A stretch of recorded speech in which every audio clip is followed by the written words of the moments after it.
നമസ്കാരം കുട്ടികളെ, നിങ്ങൾ എല്ലാവരും പരീക്ഷ നന്നായി എഴുതിയോ? കഴിഞ്ഞ ക്ലാസ്സിൽ പഠിച്ചത് എന്താണെന്ന് നിങ്ങൾക്ക് ഓർമ്മയുണ്ടോ? അതെ, നമ്മൾ ഒരു കളി പഠിച്ചു അല്ലേ? എന്തായിരുന്നു അത്? കക്കുകളി. മിടുക്കർ!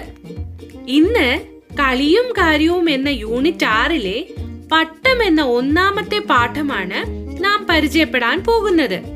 സ്വന്തമായി കഥയുണ്ടാക്കി പറയാനുള്ള വാസന എല്ലാ കുട്ടികളിലും ഉണ്ട്. നിങ്ങൾ എല്ലാവരും കളിക്കുമ്പോൾ ചെടികളെയും ചുറ്റുമുള്ള മൃഗങ്ങളെയും ഓരോ കഥാപാത്രങ്ങളാക്കി കളിക്കാറില്ലേ? അതുപോലൊരു കഥയാണിത്. ഈ കഥ ആരാണ് എഴുതിയത് എന്ന് നിങ്ങൾക്കറിയാമോ? കുഞ്ഞുണ്ണി മാഷാണ് ഈ കഥ എഴുതിയത്. രസകരമായ കുഞ്ഞു കഥകളും കവിതകളും കുഞ്ഞുണ്ണി മാഷ് നമുക്ക് നൽകിയിട്ടുണ്ട്.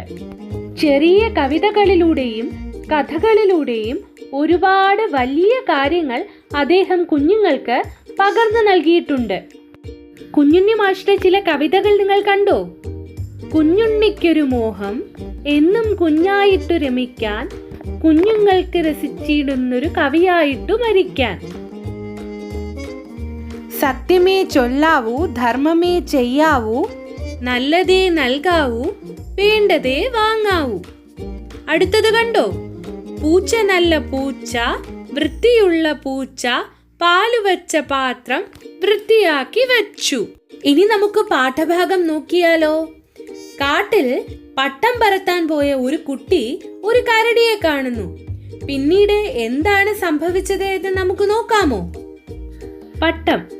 നല്ല വണ്ണവും നല്ല പൊക്കവുമുള്ള ഒരു കുട്ടി പട്ടം പറപ്പിക്കുകയാണ്.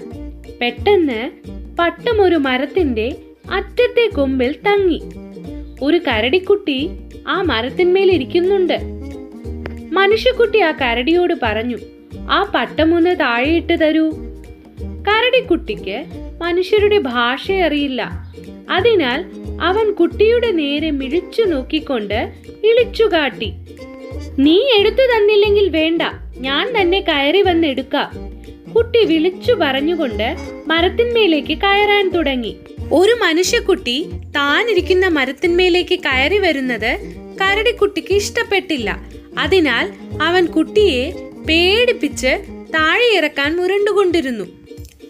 എന്നിട്ടും കുട്ടി വരിക തന്നെയാണെന്ന് കണ്ട് കരടിക്കുട്ടി കൂടുതൽ ഉച്ചത്തിൽ മുരളുകയും കൂടുതൽ വേഗം മേലോട്ട് കയറുകയും ചെയ്തുകൊണ്ടിരുന്നു. ഇങ്ങനെ കയറി കയറി മനുഷ്യക്കുട്ടിയും കരടിക്കുട്ടിയും മരത്തിന്റെ ഒത്ത മുകളിലെത്തലും താഴെ വീഴലും ഒന്നിച്ചു കഴിഞ്ഞു. കരടിക്കുട്ടി കാല് തെറ്റി വീണതല്ല, മനുഷ്യക്കുട്ടി പിടിവിട്ട് വീണതല്ല. അവരിരുവരുടെയും തടി താങ്ങാനാകാതെ മരക്കൊമ്പൊടിഞ്ഞ് വീണതാണ്. വീണ ഉടനെ ഇടവും വലവും നോക്കാതെ കരടിക്കുട്ടി പാഞ്ഞു. പട്ടമെടുത്ത് ആകാവുന്നത്ര വേഗം മനുഷ്യക്കുട്ടിയും വീട്ടിലേക്ക് ഓടി. സംഭവമെല്ലാം കേട്ടുകഴിഞ്ഞപ്പോൾ തള്ളക്കരടി പറഞ്ഞു, കൊച്ചു രസിക, നീ ഒരു നല്ല കഥ കെട്ടിയുണ്ടാക്കിയല്ലോ.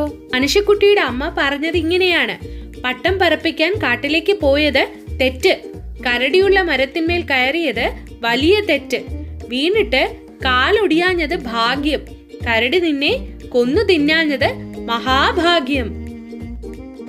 അപ്പോൾ എന്താണ് ഈ കഥയിൽ പറയുന്നത്? ഒരു കുട്ടി പട്ടം പറത്താൻ പോകുന്നതും ആ കുട്ടിയുടെ പട്ടം ഒരു മരത്തിൽ കുടുങ്ങുന്നു. ആ മരത്തിൽ ഒരു കരടിക്കുട്ടി ഇരിക്കുന്നു.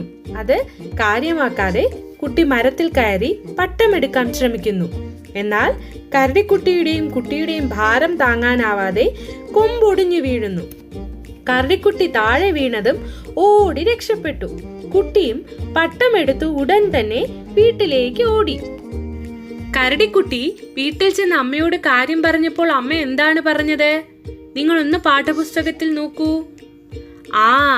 കൊച്ചു രസിക, നീ ഒരു നല്ല കഥ കെട്ടിയുണ്ടാക്കിയല്ലോ എന്നാണല്ലേ? അതെന്താവും അങ്ങനെ പറഞ്ഞത്? കാരണം കരടിയുള്ള മരത്തിൽ ആരും ഭയന്ന് കയറില്ല എന്ന് കരടിക്കുട്ടിയുടെ അമ്മയ്ക്ക് അറിയാം. കരടിക്കുട്ടി ചിന്തിച്ചുണ്ടാക്കിയ കഥയാണെന്ന് അമ്മ കരടിക്ക് മനസ്സിലായി. അമ്മ എന്നിട്ടും അവനെ പ്രോത്സാഹിപ്പിക്കുന്നു.